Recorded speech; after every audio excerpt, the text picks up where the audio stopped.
আজকের বাংলা সংবাদে আপনাদের স্বাগত জানাই। আমি অনন্যা। প্রথমে চলুন শিরোনামগুলি দেখে নেওয়া যাক, তারপরে বিস্তারিত প্রতিবেদন রয়েছে। রূপপুর প্রকল্পে শেখ হাসিনার $5 বিলিয়ন ঘুষ নেওয়ার খবরটি গুজব, ভুইফোর পোর্টাল থেকে ছড়িয়েছে অপতথ্য। বাড়াবাড়ি দেখলে বলতে ইচ্ছে করে তোরা রাজাকার, সংসদে স্বাস্থ্যমন্ত্রী।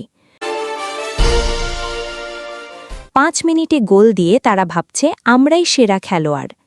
এতক্ষণ শুনছিলেন সংবাদ শিরোনাম, এখন থাকছে বিস্তারিত।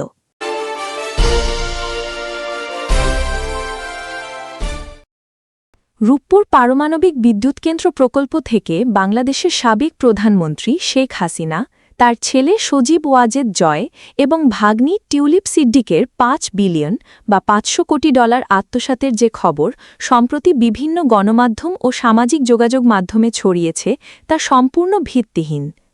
ফ্যাক্ট চেকিং প্রতিষ্ঠান আওয়ামী লীগ বিরোধী দ্য ডিসেন্টের এক অনুসন্ধানে উঠে এসেছে, একটি ভুঁইফোড় ও অখ্যাত অনলাইন পোর্টাল থেকে কোনো ধরনের প্রমাণ ছাড়াই এই গুজবের সূত্রপাত হয়েছিল। অনুসন্ধানে জানা যায় 2024 সালের অগস্ট এবং ডিসেম্বরে বাংলাদেশের কয়েকটি সংবাদ মাধ্যমে এই খবরটি প্রকাশিত হয়। সম্প্রতি 29 এপ্রিল 2026-এও একটি দৈনিকেও এ বিষয়ে সংবাদ আসে। তবে এই সবগুলোর খবরেরই মূল উৎস ছিল গ্লোবাল ডিফেন্স কর্প নামের একটি ওয়েবসাইট, যারা 2024 সালের 17 অগস্ট প্রথম এই খবরটি প্রকাশ করে। ওই প্রতিবেদনে দাবি করা হয়েছিল রুশ সংস্থা রোসাটমের সহায়তায় টিউলিপ সিদ্দিক ও শেখ হাসিনা পরিবার মালয়েশিয়ার বিভিন্ন ব্যাংকে $5 বিলিয়ন পাচার করেছে। ভুইফোর পোর্টালের সাংবাদিকতা খোঁজ নিয়ে দেখা গেছে গ্লোবাল ডিফেন্স কর্প কোনো নির্ভরযোগ্য সংবাদ মাধ্যম নয়। এই ওয়েবসাইটের কোনো সম্পাদক, প্রতিবেদক, পর্ষদ বা মালিকানার তথ্য দেওয়া নেই।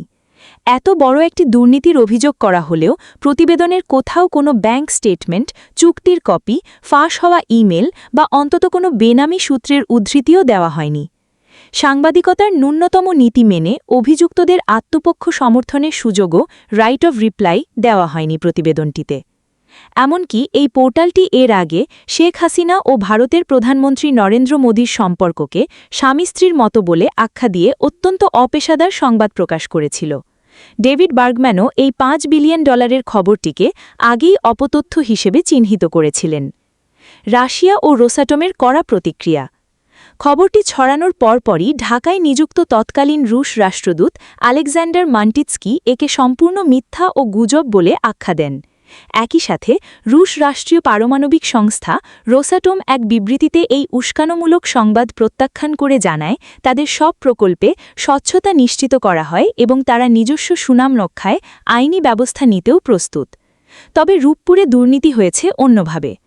ফ্যাক্ট চেকাররা বলছেন $5 বিলিয়ন ঘুষ নেওয়ার খবরটি গুজব হলেও রূপপুর প্রকল্পে দুর্নীতির খবর একেবারে মিথ্যা নয়। 2019 সালে এই প্রকল্পের আবাসন খাতে কেনাকাটায় ভয়াবহ দুর্নীতি ধরা পড়ে, যা দেশ জুড়ে বালিশকাণ্ড নামে পরিচিতি পায়। সে সময় একটি বালিশ 5,957 টাকায় এবং খাটে তোলার মজুরি 760 টাকায় দেখানো হয়েছিল। এছাড়া বিদ্যুৎ কেন্দ্রে জনবল নিয়োগে স্বজনপ্রীতি ও দুর্নীতির অভিযোগে আদালতে মামলাও গড়িয়েছে। জামায়াতে ইসলামীর উদ্দেশ্যে স্বাস্থ্য ও পরিবার কল্যাণ মন্ত্রী সর্দার মোহাম্মদ সাখাওয়াত হোসেন বলেছেন, ভালোভাবে আচরণ করে যাচ্ছি, ভদ্রতার সঙ্গে দেশের বৃহত্তর স্বার্থে বেশি বাড়াবাড়ি না করার জন্য অনুরোধ করব। যখন বেশি বাড়াবাড়ি করে তখন বলতে ইচ্ছা করে তোরা রাজাকার, তোরা আল শামস, তোরা আল বদর। ত্রয়োদশ জাতীয় সংসদের প্রথম অধিবেশনের 24তম দিন বুধবার 29 এপ্রিল বিকেলে রাষ্ট্রপতির ভাষণের উপর আনা ধন্যবাদ প্রস্তাবের আলোচনায় অংশ নিয়ে স্বাস্থ্যমন্ত্রী এসব কথা বলেন। সাখাওয়াত হোসেন বলেন, আগ্নেয়গিরির অগ্নুৎপাত যখন ঘটে সেটা একদিনে ঘটে না। আগ্নেয়গিরির অগ্নুৎপাতের ফলে যে লাভাটা বের হয় তা অনেক আগে থেকে সৃষ্টি হয়। জুলাই বিপ্লবের সৃষ্টি শুরু হয়েছে সেই 13-14 বছর আগে থেকে। তারেক রহমানের নেতৃত্বে বাংলাদেশ জাতীয়তাবাদী দল, যুবদল, ছাত্রদল সহ সকল অঙ্গ সংগঠন তিলে তিলে আগুন সৃষ্টি করেছে। যে আগুন জ্বলেছিল জুলাই বিপ্লবের মাধ্যমে, সেদিন ফ্যাসিবাদকে বিদায় নিতে হয়েছিল। স্বাস্থ্যমন্ত্রী বলেন, আমি একজন মুক্তিযোদ্ধা। আমি ৭-১ দেখেছি, বর্ডারে যুদ্ধ করেছি বিলোনিয়া সীমান্তে। আজকে যারা গণতন্ত্রের শপথ দিতে চায়, যারা ৭-১-কে ২৪-এর সঙ্গে সম্পৃক্ত করতে চায়, খাঁটো করে দেখতে চায়, তাদের একটি কথাই বলতে চাই, ভালোভাবে আচরণ করে যাচ্ছি ভদ্রতার সঙ্গে দেশের বৃহত্তর স্বার্থে। তিনি বলেন, আমাদের নেতা তারিক রহমান ঐক্যের ডাক দিয়েছেন। বিদ্যুতের সমস্যা সমাধানে সর্বদলীয় এই সংসদ থেকে কমিটি করেছেন। বেশি বাড়াবাড়ি না করার অনুরোধ করব। পাকিস্তানে গিয়েছিলাম ২০০৪-এ, জামায়াতে ইসলামীর একজন এমপি আমার সঙ্গে গিয়েছিলেন সাফমা কনফারেন্সে। আমি মুক্তিযোদ্ধা জেনে পাকিস্তানের একজন এমপি যে তুচ্ছ তাচ্ছিল্য আমাকে করেছিল, I can't forget that situation because I was A freedom fighter. তবু দেশের অর্থনীতির বৃহত্তর স্বার্থে চুপ করে থাকি, কিছু বলি না। কিন্তু যখন বেশি বাড়াবাড়ি করে তখন বলতে ইচ্ছা করে, তোরা রাজাকার, তোরা আল শামস, তোরা আল বদর। স্বাস্থ্যমন্ত্রী বলেন, আমরা মুক্তিযোদ্ধারা দেশটাকে স্বাধীন করেছি। স্বাধীনতা পাওয়া সেই দেশটিকে গড়ার লক্ষ্যে ঐক্য করতে চাই, কিন্তু আদর্শের বিরুদ্ধে গিয়ে নয়। দেশের উন্নয়নের স্বার্থে সমঝোতা, আদর্শের সমঝোতা নয়। আমাদের বিরোধী দলীয় নেতা এখন নেই। উনি কালকে বলেছিলেন ওনাকে কেন এত কসলায়। মাননীয় স্পিকার, আমি একটু কসলে দিতে চাই। প্রবাসী কল্যাণ ও বৈদেশিক কর্মসংস্থান প্রতিমন্ত্রী নুরুল হক নূর বলেছেন, কেউ ৫ মিনিটে গোল দিয়ে দিয়েছে, তারা ভেবেছে আমরাই সেরা খেলোয়াড়। নুরুল হক বলেন, আমরা যে লড়াইটা করেছি, যে সংগ্রামটা করেছি, এই সংগ্রামের পেছনে কত মানুষের অবদান, কত মানুষের ত্যাগ, সেটি আমাদের তরুণ বন্ধুরা হয়তো জানে না।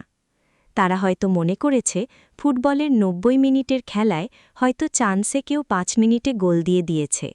তারা ভেবেছে আমরাই সেরা খেলোয়াড়।